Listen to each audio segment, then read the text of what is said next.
Hello दोस्तों, आपने thumbnail पे सही पढ़ा कि स्टॉक मार्केट में हम पहला कदम कहाँ रखें और किस ओर रखें।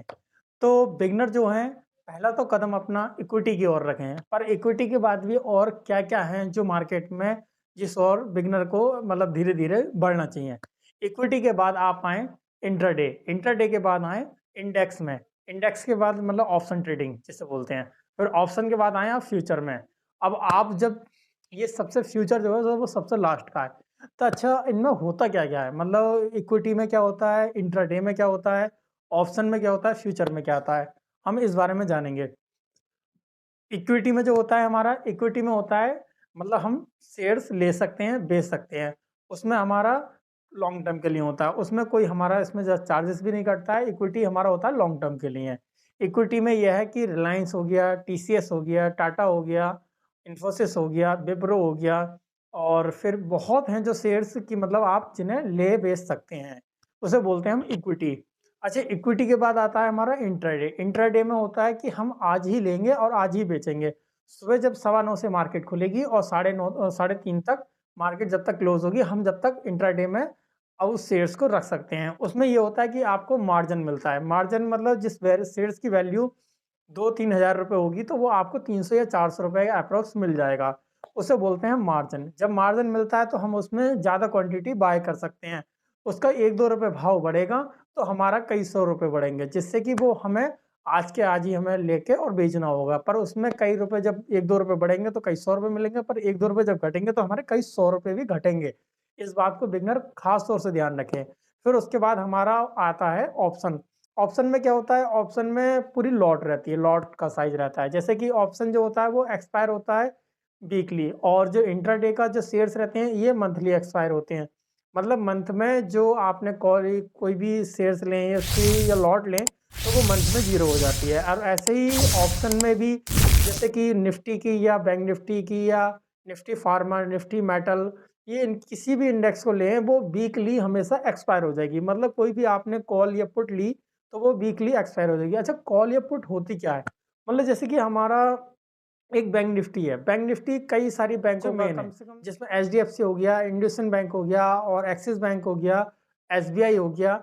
ये कई सारी बैंक है, कोटक भी है जिसमें कई ये बैंक हैं जिनके मिलाकर एक बैंक निफ्टी इंडेक्स बनाया है। इन बैंक निफ्टी का जो इंडेक्स है वो जिसका बैंक निफ्टी का इंडेक्स है उसमें हम ट्रेड करते हैं। बैंक निफ्टी में ट्रेड कैसे करते हैं?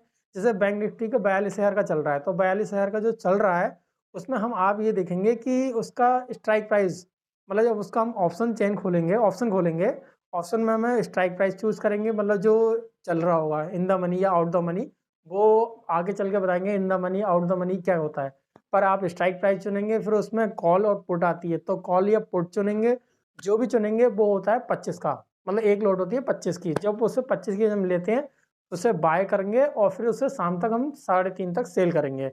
तो उसमें हमें जो भी प्रॉफ़िट होगा, लॉस होगा, वो हमें इंट्राडे वो ऑप्शन में हाथों-हाथ मिल जाता है। उसमें कुछ परसेंट आज मिलेगा, मतलब 70% आज मिलेगा और 30% हमारा जो बचा हुआ वो कल मिलेगा हमें। तो ये हो गया हमारा ऑप्शन ट्रेड। ऑप्शन ट्रेड में करना भी आसान है पर इतना आसान भी नहीं, बिना नॉलेज के तो कुछ आसान नहीं है स्टॉक मार्केट में। फिर उसके बाद आता है फ्यूचर। फ्यूचर में भी यही है, मतलब ऑप्शन की तरह ही है बिल्कुल सेम, पर उसमें ये है कि हम नेक्स्ट वीक की मतलब एक्सपायरी ले सकते हैं। मतलब जैसे कि फ्यूचर में हम देखें तो जिसका प्रीमियम आज चल रहा होगा 200 या 300 रुपए, तो फ्यूचर में वही चल रहा होगा कम से कम 400-500 रुपए। तो उसमें हमें फ्यूचर में क्या फ़ायदा है? फ्यूचर में हमें टाइम वैल्यू ज़्यादा मिल जाती है और ऑप्शन में हमें टाइम वैल्यू इतनी नहीं मिलती, टाइम वैल्यू कम मिलती है। इसीलिए ऑप्शन में पहले जो बिगिनर है, पहले वो अपने इक्विटी में सुधार करे। इक्विटी में जब उसे लगे कि हाँ, भी मैं प्रॉफ़िट कर रहा हूँ स्विंग कर के मतलब आज लिया 2-3 महीने में कैंडल स्टिक पैटर्न देखे, उसमें चार्ट देखा, 1 महीने में लेने के बाद उसे बेचकर अच्छा खासा प्रॉफ़िट निकाला, तो वो उसे लग रहा है कि हाँ, भी मैं थोड़ा बहुत सीख गया या फिर थोड़ा बहुत मेरे से आ चुका है, तो फिर वो आके इंट्राडे में आ सकता है। इंट्राडे में भी ये है कि वो 1 दिन की मूव पकड़ेगा, मतलब 1 दिन में कितना शेयर्स भाग रहा है, कितना मतलब गिर रहा है, तो वो उसे सेल करके भी या बाय करके भी उसे अपना प्रॉफ़िट निकाल सकता है। अच्छा, जो प्रॉफ़िट निकालेगा तो उसमें ये है कि उसमें कोई ज़्यादा इतना खतरा नहीं रहता इंट्राडे में। पर ऑप्शन में और फ्यूचर में उनमें ज़्यादा वो डेंजर है क्योंकि उसमें ₹1 बढ़ने पे या ₹1 घटने पे हमारा ₹25 का लॉस होता है। अब उसमें 2 और 1-2 रुपए तो कुछ पता ही नहीं चलता कि कब 10 पॉइंट बढ़ गया, कब 100 पॉइंट पर गिर गया। मतलब बैंक निफ्टी में तो इतना है कि मतलब 100 पॉइंट कब ऊपर चला गया, कब नीचे चला गया, आपको पता भी नहीं चलेगा। इसीलिए मैं आपसे कहता हूँ कि पहले आप इक्विटी ही करें। इक्विटी में आप कैसे करेंगे, वो हम नेक्स्ट वीडियो में बताएँगे। इक्विटी में कि कैसे शेयर्स आप रिलायंस के या टीसीएस के, टाटा के या किसी भी कंपनी के आप शेयर्स कैसे ले सकते हैं और कैसे बेच सकते हैं। उसके बाद हम आपको स्टेप बाय स्टेप बताते हुए चलेंगे कि मतलब इंट्राडे में मतलब क्या नाम है, इक्विटी में कैसे ट्रेड करें, फिर ऑप्शन में कैसे ट्रेड करें, इंट्राडे में कैसे ट्रेड करें, फ्यूचर में कैसे ट्रेड करें। हम आपको स्टेप बाय स्टेप आपको हर एक चीज़ क्लियर बताएँगे और हर एक चीज़ का इतना ईज़ी कॉन्सेप्ट होगा कि 6th क्लास का बच्चा तक भी आराम से सीख सके, कि जो मतलब जिसे ज़्यादा नॉलेज भी ना हो, वो भी आराम से कि सीख सके इंट्राडे में। पर हम बहुत ईज़ी लेके चलेंगे और आपको समझा सकें। इसी के साथ जय हिंद दोस्तों।